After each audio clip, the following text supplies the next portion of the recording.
İnsanın hiç mezun olası gelmiyor lan. Zaten mezun olamıyorduk ki salak. Okula bir tane bilardo masası aldırırız herhalde. Yazma televizyon da lazım hocam. Ulan hayatta en çok istediğim şey biliyor musun? Ne bakıyorsun Ne lan? vuruyor ya? Ben bir de çamaşır makinesi istiyorum agalar. Böyle çok ilkel oluyor ya. Ayıpsın Ketem. Sana full otomatik çamaşır makinesi aldıracağız. Sen hiç merak etme. Sen yeter ki iste. Babam tam kıvamına geldi oğlum. Ne istersek aldırırız de bu an. Lan İsmail, sana da bir tane makyaj masası alalım lan. Lazım olur.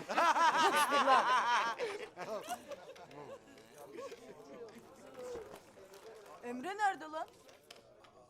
Bir yere kadar gitti. Birazdan gelecek. Ha bok gelir. Sabaha anca. Ama o kız da çok güzel be abicim. Ben olsam en az bir hafta dönmezdim geri. Ne kızı ya? Hangi kız? Balkon Ece. Kırtasiyecinin kızı. Ece mi? Ne ecesi oğlum? Ayça'ya gitti lavuk. Ayça mı? Ayça da kim lan? Nasıl kim ya? Pilav Ayça. Manifaturacının kızı. Vay adi matkap. Vay, onu ne zaman arakladı ki? Sen uyuyorsun oğlum. Yine iplik kalmıştı. Neyse ne. Arada kız araklamış işte. Ne de olsa hızlı delikanlı. Aslanım benim be. Allah helal olsun ha. Erkek dediğin böyle olur. Ne oldu lan?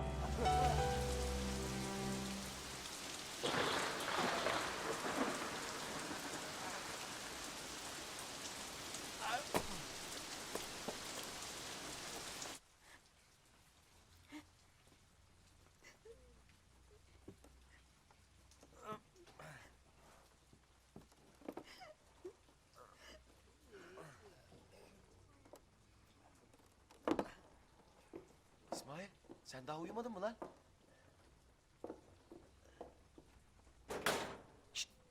Matkap. Ne haber lan? Ne oldu? Yat uyu güzelim. Sabaha anlatırım. Yoksa bir bok yemedin mi lan? Hadi lan. Bizim adımız ne? Hiç boşum oldu mu lan bugüne kadar? Ha? Oğlum hadi nasıldı anlatsana. Süperdi oğlum. Sütün özlemden bile iyi çıktı manita. Oh be abi. Ne diyorsun? Ulan hepiniz sapıksınız ha. Lan sanki sen değilsin ha. Hadi oğlum feci uykum var. Hadi yat sen ne olur. Maceranın yarın tamamını anlatacağım. Aman be. İlla bu işkence yapacaksın değil mi? Tamam sabah söz anlatacağım ayrıntılarıyla. Söz mü? Söz. Başka yerden girip çıkamaz mısın? Dondum be. İsmail ne yapıyorsun lan? Alo. Ne oldu oğlum? Sen ağlıyor musun yoksa?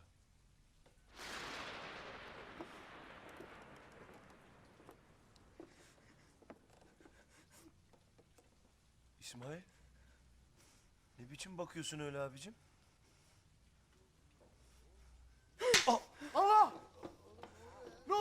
Aha kavga çıktı. Hayırdır beyler? Yapma kardeşim. Ne oluyor lan? Ne bileyim lan. Durup dururken vurdu manyak. Adam değilmişsin. Arzu.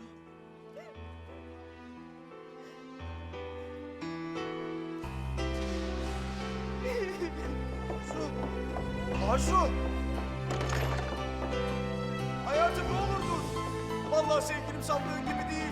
Açıklamama izin verdi. Dur bekle sevgilim. Dokunma bana hayvan herif. Dokunma. Yemin ediyorum seni her şeyden çok seviyorum. Allah Allah. Bir bu eksikti.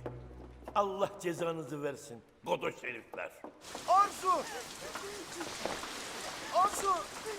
Arzu ne olur durur musun hayatım? Kolumu Emre. Arzu. Konuşacak bir Arzu şeyimiz vallahi kalmadı. billahi sandığın gibi değil. Göründüğü gibi değil. Ne olur müsaade et bir anlatayım aşkım ya. Neyi anlatacaksın? Balkoneciyi nasıl tavladığını mı? Ha? Sütün özlemle nasıl öpüştüğünü mü? Bak yemin ediyorum hepsi yalan hayatım. O kızların hepsi uydurma. Ardem sadık kalamayacak. Niye söz verdin bana Emre? Neden? Çocukları eğlendirmek için sıktım o palavraları hayatım. Sana söyleyecektim. Akşamları çalışıyorum ben. Okul parasını denkleştirmek için taksicilik yapıyorum.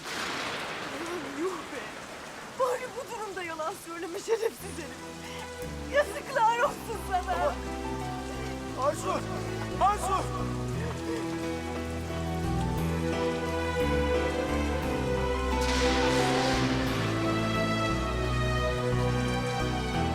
Tüh be. Yutmadı manita. Tabii yutmaz abi. Çok kötü salladı enayi. Ulan bir çuval incir berbat oldu be. Kız İsmail, kız çıktı ya. Ölümü görün doğruyu söyleyin lan. Aranızda başka kız var mı ha?